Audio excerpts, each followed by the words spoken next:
मोला थे ये जमुरिया मोर तोर सुरता मोला थे एक मैहागा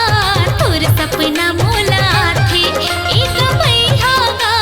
तोर सपना मोला थे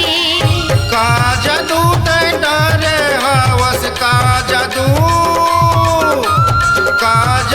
ते डरे हवस तोरे पर सुधा जाते एक मैहागा तोर सपना मोला थे एक मैहागा तोर सपना मोला थे ये जमुरिया मोर तोर सुरता मोला थे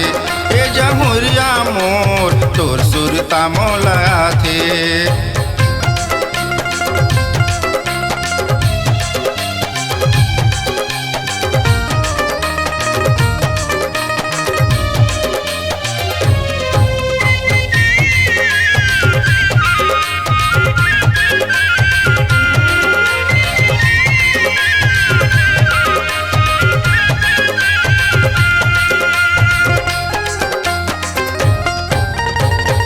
देखे बर घेरी भेरी गली मलिक लत रही था दाई ददा गारी देखे तब होले सुनात रही था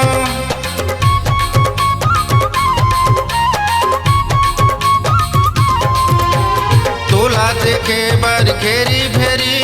गली मलिक लत रही था दाई ददा गारी देखे तब होले सुनात रही था अनपानी मोला नहीं तो सुहावे अनपानी मोला नहीं तो सुहावे तोरे पर सुधा जाते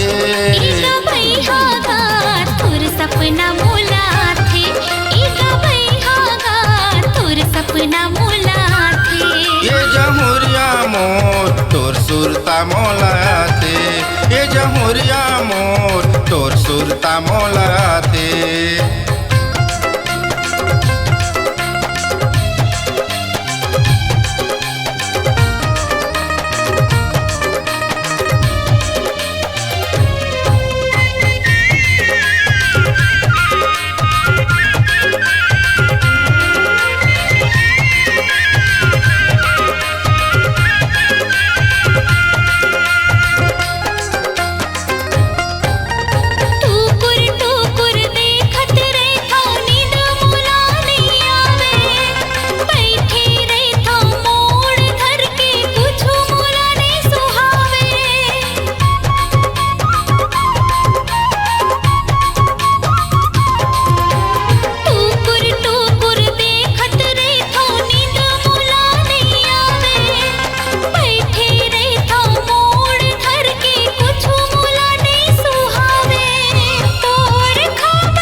जमुरिया मोर तोर सुरता मोला थे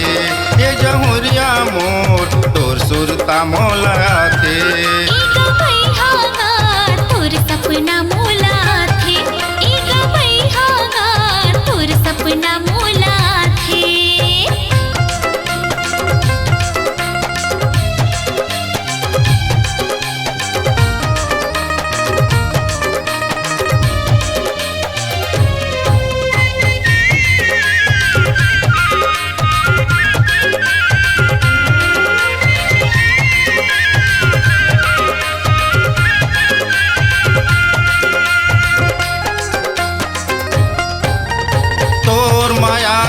पीरा हरानी अंग अंग माँ समा के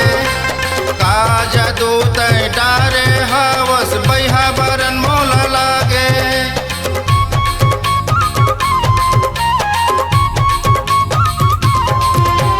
तोर माया के पीरा हरानी अंग अंग माँ समा के का जादू तय डारे हवस बैहा बरन मोला लागे अपने अपन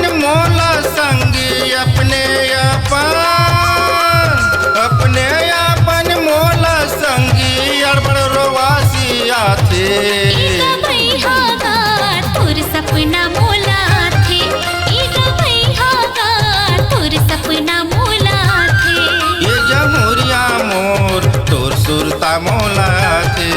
ये जमुरिया मोर तोर सुरता मोला थे का जादू तै डरे हवस का जादू